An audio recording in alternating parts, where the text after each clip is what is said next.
ešte ti dám takú otázku, že podľa teba v médiách a na internete a sociálnych sieťach a tak ďalej sa objavuje dosť vlastne, alebo dáva sa dosť priestoru mladým ľuďom, ktorí sú talentovaní nejakým spôsobom, alebo skôr sa možno dáva ten priestor a zameriava sa na úplne iné veci. Čo si o tom myslíš? Myslím si, že pre mladých ľudí je to dosť ťažké a že nie je tam až taký ten veľký priestor, kde skôr vidím také, že hejtéri, ani nie také, že veľmi veľký talent alebo že niečo také, ale skôr také, že by som povedala, že hlúposti, než to, že ako mladí ľudia idú za svojím snom alebo takéto veci.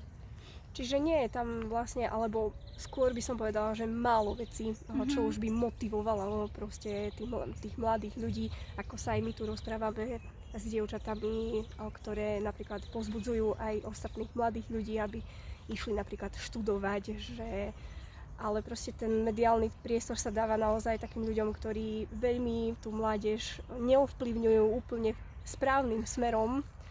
Takže určite v tomto, čo som začala, budem pokračovať aj ja. Uvítam tu opäť raz skvelých mladých ľudí, tak ako aj dnes.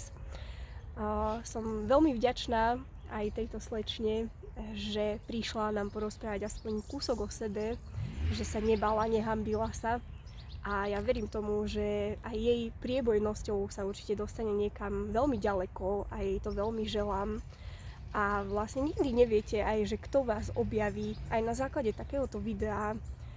Takže určite, ak máte aj vy doma nejaké dieťa nadané, alebo vy sami viete niečo tvoriť, máte nejakú životnú situáciu, o ktorej by ste sa s nami chceli podeliť, tak určite ma kontaktujte a poďte si so mnou pohovoriť.